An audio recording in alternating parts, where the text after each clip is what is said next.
మీ mother గురించి? My mom is amazing. అంటే నేను ఆమె నన్ను అంటూ ఉంటుంది, నువ్వే నా గురువు, నువ్వే నా ఆధ్యాత్మికలో, నువ్వే నన్ను తెచ్చావునని. ఐ వాస్ లైక్ తథాస్తు అమ్మా అని. బికాజ్ మా మదర్ కన్నా క్వైట్ ఆపోజిట్ నా nature. But she's my best friend. అంటే బెస్ట్ ఫ్రెండ్ అంటే మా పేరెంట్స్ బెస్ట్ ఫ్రెండ్స్ ఉండడం ఇంకా దానికన్నా ఇంకా పెద్ద గిఫ్ట్ ఏమి ఉండదు. So she's the perfect companion in every situation.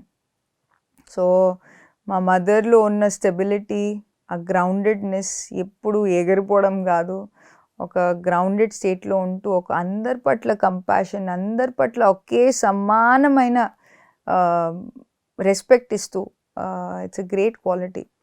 కొన్నిసార్లు ఎక్కడ మన పర్సనల్ విషయాల పట్ల, మన పర్సనల్ ప్రెఫరెన్సెస్ వల్ల మనం ఒకళ్ళిద్దరి మధ్యలో తేడా మనము బిహేవ్ చేయొచ్చు, కానీ అది ఆమెలో ఎప్పుడు చూడలేదు.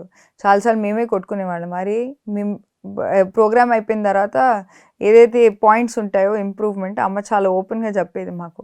నేను అదే చెప్తున్నాను, ఇంత పని చేసాము, దానికి అప్రిసియేషన్ లేదు, కానీ దీనికనంటే we have always got to keep on improving అని. అందరినీ సమానంగా చూడడం, ఏ సిచ్యువేషన్లో మనం ఇంకా బాగా ఎంత బెటర్ మనం చేయగలుగుతాము, ఒక కాంటెంప్లేషన్, ఒక quality, that is great quality that is there in అమ్మ.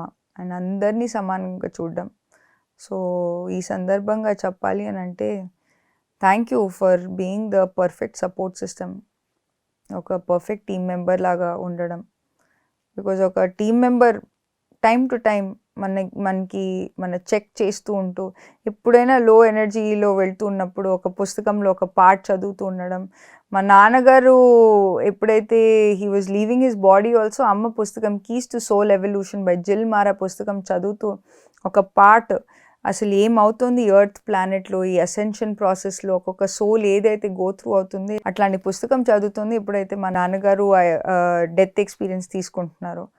ఇట్ వాజ్ ఒక పిల్లర్, ఒక స్ట్రాంగ్ సపోర్ట్ సిస్టమ్. నేను తక్కువ మందిని అంత స్ట్రెంగ్త్ డెమాన్స్ట్రేట్ చేస్తూ చూడడము. So for that is my mother is an inspiration of that strength.